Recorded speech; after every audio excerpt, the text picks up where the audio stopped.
Assalamualaikum warahmatullahi wabarakatuh. Anak soleh-soleha yang Umi sayangi. Alhamdulillah, hari ini tadi pagi kita sudah menghafal surah Al-Mursalat sampai dengan ayat 50 ya nak. Anak-anak Umi, kita sama-sama rajin murojaah ya sayang ya. Salah satu tanda cinta kita kepada Allah, kepada Al-Quran, kepada kedua orang tua kita juga, yaitu kita rajin murojaah ya nak ya. Nah, insya Allah besok kita memulai untuk menghafal hafalan baru surah Al-Baqarah ayat 1 sampai dengan ayat 5. Sebelum kita mulai hafalan surah Al-Baqarah, kami akan menyampaikan isi kandungan dari surah Al-Baqarah. Nah, anak-anak Umi, surah Al-Baqarah artinya yaitu sapi betina. Surah Al-Baqarah nak berjumlah 286 ayat ya nak ya. Diturunkan di kota Madinah yang sebagian besar diturunkan pada permulaan tahun Hijrah. Kecuali ayat 281 ya diturunkan di Mina pada Haji Wada. Haji Wada itu nak artinya haji Nabi Muhammad SAW yang terakhir. Nah, seluruh ayat dari surah Al-Baqarah termasuk golongan Madaniyah, yaitu merupakan surah yang terpanjang di antara surah-surah Al-Quran yang di dalamnya terdapat pula ayat yang terpanjang. Ayat berapa nak? Iya, ayat 282 ya sayang ya.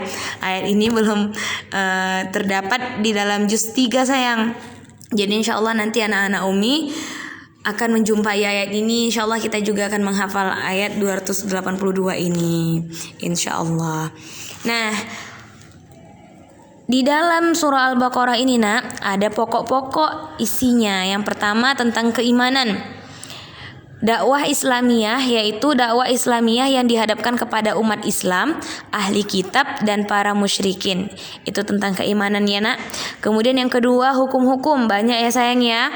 Perintah mengerjakan sholat, menunaikan zakat, hukum puasa, hukum haji dan umrah, hal-hal yang halal dan yang haram, bernafkah di jalan Allah, cara menyantuni anak yatim, kemudian juga hukum merusak masjid, hukum merubah kitab-kitab Allah, kewajiban menyampaikan amanah, dan banyak hukum-hukum di dalam surah Al-Baqarah ini ya nak.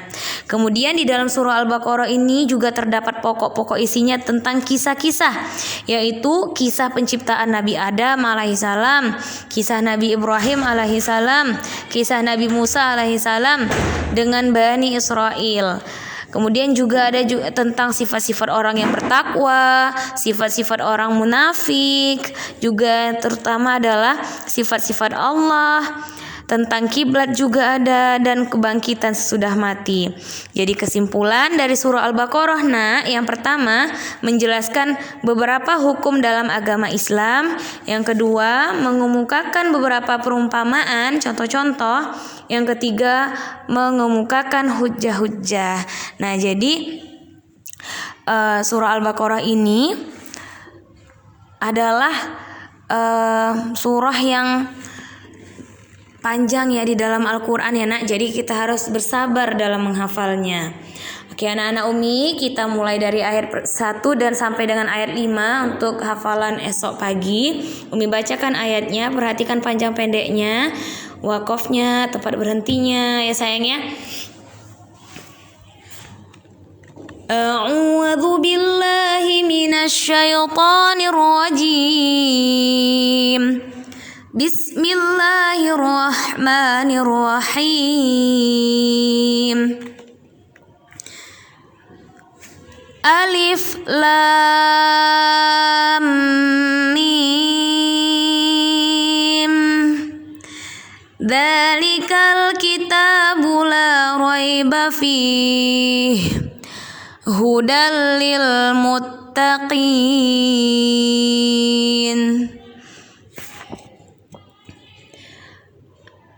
Alladzina yu'minuna bil ghaibi wa yuqimunas salata wa mimma razaqnahum yunfiqun. المنافقون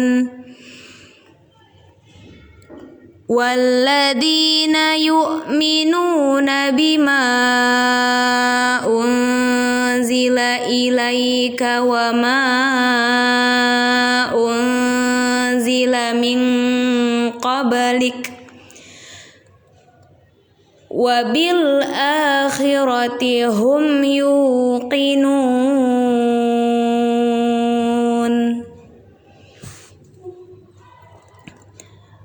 أولئك على هدى من ربهم وأولئك هم المفلحون. Sadaqallahul azim.